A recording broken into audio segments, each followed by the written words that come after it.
بسم اللہ الرحمن الرحیم، اللہ اکبر۔ سلسلے کو پھر وہیں سے شروع کرتے ہیں کہ اللہ کی ایک کائنات میں کیسی کیسی انبلیویبل چیزیں ہیں، ناقابل یقین چیزیں ہیں، اور کیسے سائنس ان چیزوں کو آج جدید آلات، فنڈز، اربوں ڈالرز لگا کر ثابت کر رہی ہے، جو کہ بہت اچھی بات ہے، اس کو اپریشیٹ کرنا چاہیے، پڑھنا چاہیے اس کو۔ اور کیسے قرآن کریم نے 1400 سال پہلے محمد مصطفیٰ صلی اللہ علیہ وآلہ وسلم نے بتا دیا ان ساری باتوں کو جو کہ سائنس آج ثابت کر رہی ہے۔ یہ میں کوئی ایک مسلمان ہونے کی حیثیت سے ایک بائیس اوپینین نہیں دے رہا ہوں، جو بھی اس کتاب کو ان بائیس ہو کے پڑھے گا وہ اسی نتیجے پر پہنچے گا، یہ چیلنج ہے۔ اس لیے آج آگے بڑھنے سے پہلے ذرا آپ ایک کلپ دیکھیے، چھوٹا سا کلپ ہے۔ امریکن فلم ڈائریکٹر ہے، ریپر ہے، فلم پروڈیوسر ہے، ول سمتھ۔ اس نے تمام کتابوں کا مطالعہ کیا۔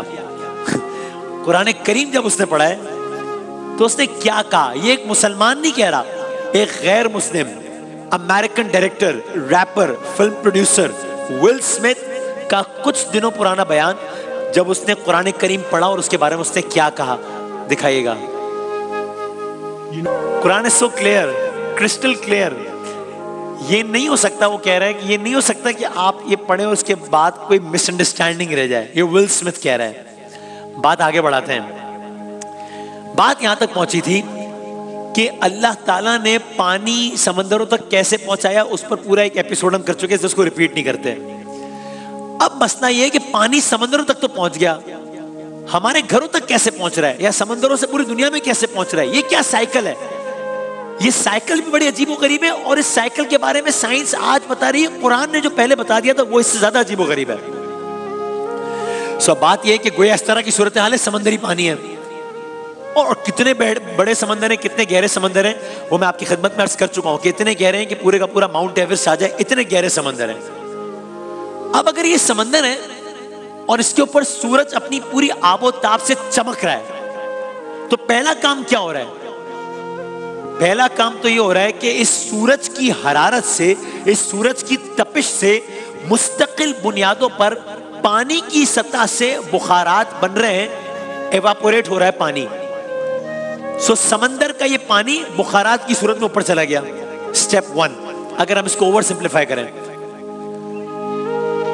اب یہ پانی بادلوں میں چلا گیا ہے، یعنی بادل میں پیدا ہونے، یعنی بادل پیدا ہونا شروع ہو گئے جن کے اندر پانی ہے، پانی بادلوں کے اندر آ گیا۔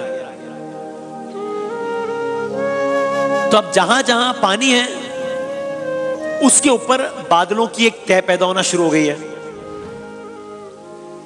اب یہ بادل پانی پہنچائیں گے پوری دنیا میں مختلف مقامات پر، ٹھیک ہے؟ سمندر کے اوپر سورج سے پانی ایواپوریٹ ہو گیا، بادلوں میں چلا گیا، اب یہ بادل پوری دنیا میں پانی پہنچائیں گے۔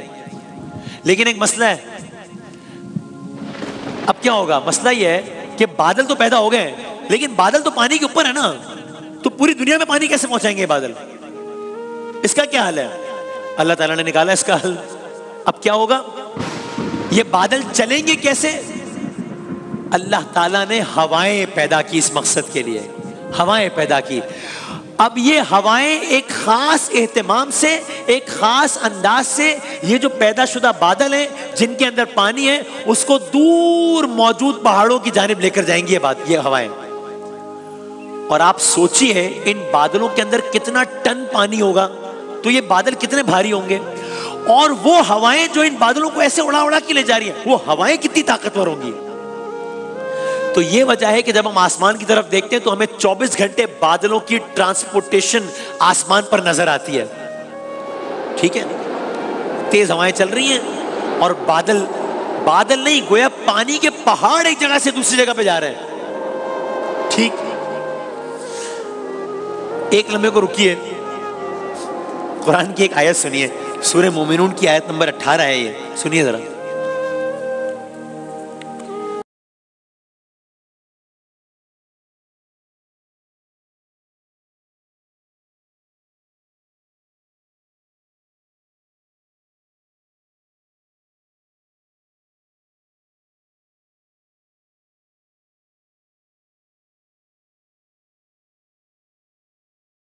اللہ تعالیٰ اس آیت کی ترجمے میں یہ بتا رہا ہے کہ ہم نے پانی کو زمین میں ٹھہرا دیا.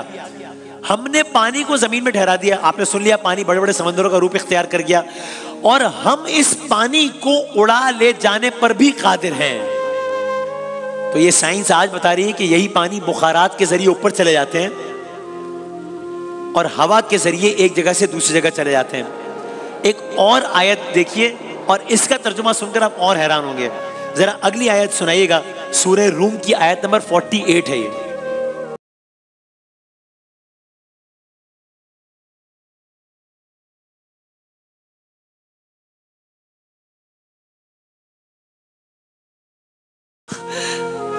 اس آیت کا ترجمہ یہ ہے,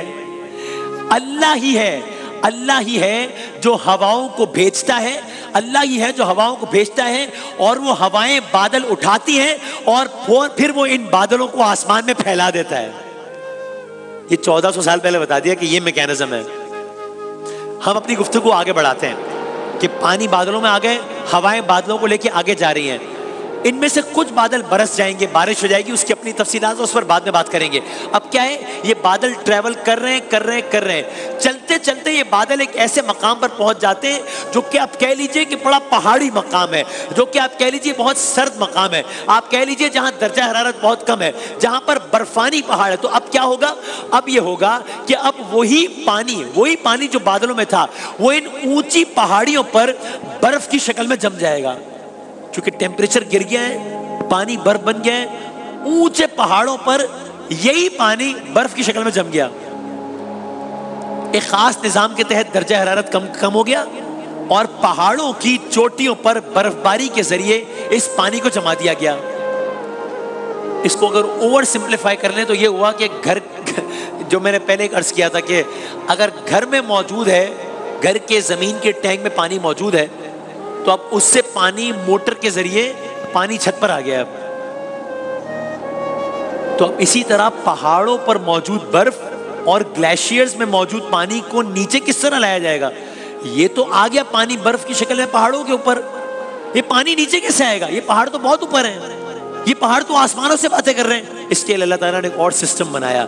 یہ مسئلہ اس طرح حل کیا گیا کہ موسم گرما میں جب گرمی ہوئی, سورج زیادہ آب و تاب سے چمکا, یہ برف پگھلنا شروع ہو گئی. جب یہ برف پگھلنا شروع ہو گئی, پہاڑی علاقوں میں سفر کرنے والے جانتے ہیں کہ وہاں جگہ جگہ جھرنے, آبشاروں کی شکل میں پانی پہاڑوں سے اتر کر ندی نالوں کی شکل اختیار کر لیتا ہے.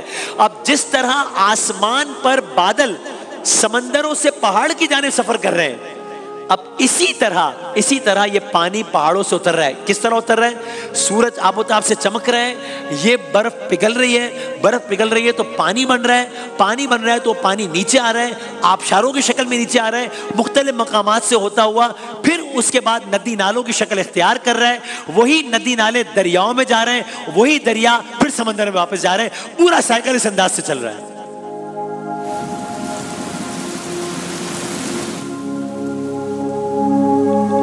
وہی پانی یوٹیلائز ہو کر جو سمندر سے بھاپ کی صورت میں اوپر گیا تھا, پھر بادل سے ہوا کے ذریعے ٹرانسپورٹ ہوا تھا, پھر پہاڑ پہ برف کی صورت میں جم گیا تھا, پھر سورج کی روشنی کی وجہ سے پانی ہو گیا اور دوبارہ نیچے آ گیا اور دوبارہ سمندر میں شامل ہو گیا.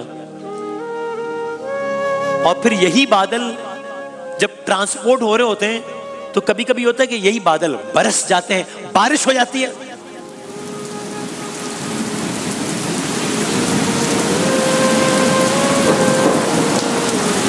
یہ کیا ہوتا ہے, یہ کیا سسٹم ہوتا ہے؟ وہی پانی جو بخارات کی صورت میں بادل میں چلا گیا تھا, اسی پانی کے چھوٹے چھوٹے ذراتی قطرے آپس میں جب ٹکرا جاتے ہیں تو وہ ٹوٹ کر زمین پر ٹپکنے لگتے ہیں یا برسنے لگتے ہیں, بارش ہو جاتی ہے, ہم اسے بارش کہتے ہیں. یہ آپ نے سائنٹیفک ایکسپلینیشن سن لی بارش کی, اب ایک آیت سن لیجئے، بلکہ آیت کا ترجمہ سن لیجئے، اس لیے کہ وقت کم ہے تو میں آیت کا ترجمہ آپ کی خدمت میں پیش کرتا ہوں۔ کہا وہ اللہ ہی ہے، وہ اللہ ہی ہے جو ہواؤں کو اپنی رحمت کے آگے آگے خوشخبری لیے ہوئے بھیجتا ہے، پھر جب وہ پانی سے لدے ہوئے بادل، 1400 سال پہلے کسی کو کیا کانسیپٹ ہو سکتا ہے، کیسے ہو سکتا ہے کہ بھائی یہ جو بادل نظر آ رہے ہیں صرف بادل نہیں ہے، اس کے اندر پانی ہے، 1400 سال پہلے کیسے بتا دیا اگر یہ معجزاتی کتاب نہیں ہے؟ پانی سے لدے ہوئے بادل ہوائیں اٹھا لیتی ہیں، پھر انہیں کسی مردہ سرزمین کی طرف ہم حرکت دے دیتے ہیں اور وہاں پر بارش برسا کر اس زمین سے طرح طرح کے پھل نکال دیتے ہیں۔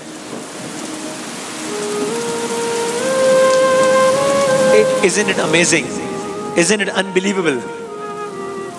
اور یہ جو بادلوں کی ٹرانسپورٹیشن ہے، اس کو اللہ تعالیٰ قرآن کریم میں ان الفاظ میں بیان کرتا ہے۔ میں پھر آیت کا صرف ترجمہ پیش کر دیتا ہوں کہ اس میں کہا کیا دیکھتے نہیں ہو، اور میں کوشش کرتا ہوں اگر اس کا حوالہ بھی آپ کی خدمت میں پیش کر سکوں۔ اس سے پہلے جو آیت پڑھی وہ سورہ اعراف کی آیت، اور یہ ہے کہ کیا دیکھتے نہیں ہو کہ اللہ بادل کو آہستہ آہستہ چلاتا ہے، پھر اس کے ٹکڑوں کو باہم جوڑتا ہے، پھر اسے سمیٹ کر ایک کثیف ابر بنا دیتا ہے، پھر تم دیکھتے ہو کہ اس کے خول میں سے بارش کے قطرے ٹپکتے چلے آتے ہیں، اور وہ آسمان سے ان پہاڑوں کی بدولت جو اس میں بلند ہیں اولے برساتا ہے۔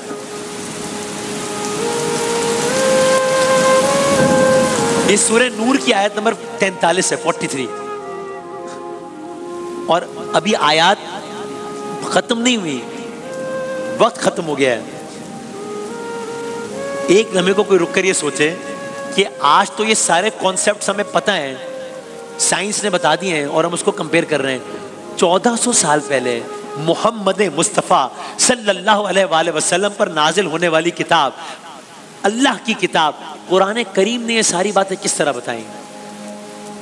تو بس یہ سمندر، یہ سورج، یہ پانی، یہ دریا، یہ برف، یہ پہاڑ، یہ سردی، یہ گرمی، یہ موسم، یہ کائنات، یہ آبشار، یہ سب بہت بڑے ہیں، بہت بڑا ہے یہ سارا سسٹم، بہت بڑا ہے۔ سب سے بڑا نہیں ہے، سب سے بڑا صرف اللہ ہے۔ اللہ اکبر۔